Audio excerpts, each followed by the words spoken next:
Hi, this is Matt Blanchett from Blanchett Homes, and when I'm not selling houses, I like to walk through the streets of historic hometowns to appreciate the places that have stood the test of time. Walk with me. Hello and welcome back to another edition of Walk With Me. I'm your host, Matt Blanchett. We are very generously joined by the owner of 27 High Street. Tracy is here to talk about some great renovations, some restorations, and some preservation they've done. And we have, to keep us honest here, we have the historian extraordinaire, Gordon Harris. Thanks for being here, Gordon. You're welcome. Really, truly, this was a humbling house with a lot to talk about from head to toe. We want to focus on some of the joinery that they have done here, which is just exquisitely done. A joinery is just an old-fashioned way of saying carpentry. Gordon pointed out his first and foremost, his absolute favorite part of the house, I think, was the chamfereds and the lamb's tongue. In which room would you call that, Gordon? This is the oldest room in the house here. Yeah. It was a 1-over-1 house. Yeah. So you can see the original framing in that room. The original framing in the oldest room. So Tracy, what can you tell us about the preservation of that room? Were you part of that? Where did your family come into the picture? Yep. So we purchased the house about 3 years ago, and haven't done much in the oldest section of the house. Our preservation and restoration work was focused on the back of the house, which was we estimate to be from the mid 1700s.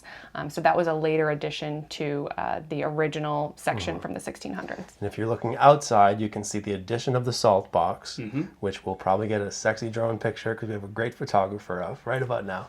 And inside the house, some really, kudos to the carpenters that you guys used, not only on the first floor, but on the second floor.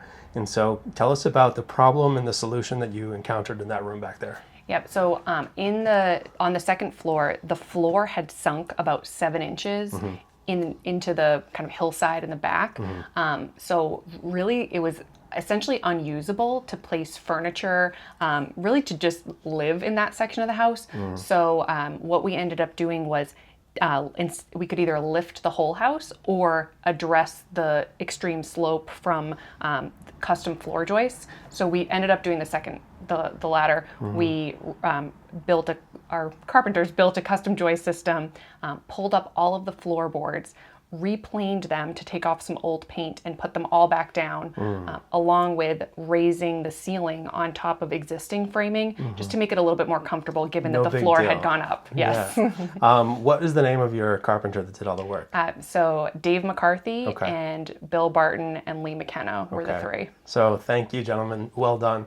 And I was particularly impressed by the spacers and the blocking on the second floor beams. Thought that was just a great creative way to maintain some integrity, and it wasn't preservation, but it was restoration. And sometimes our motto is preserve, restore, rebuild.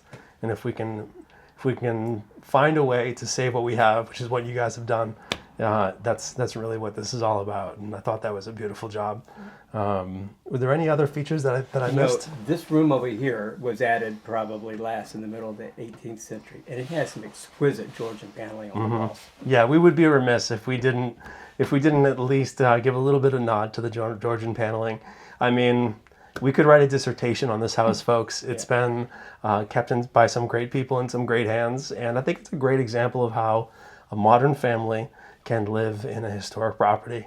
So I'm going to say thank you guys for being with us, and thank you for letting us inside this house, and we'll see you next time. Thank you.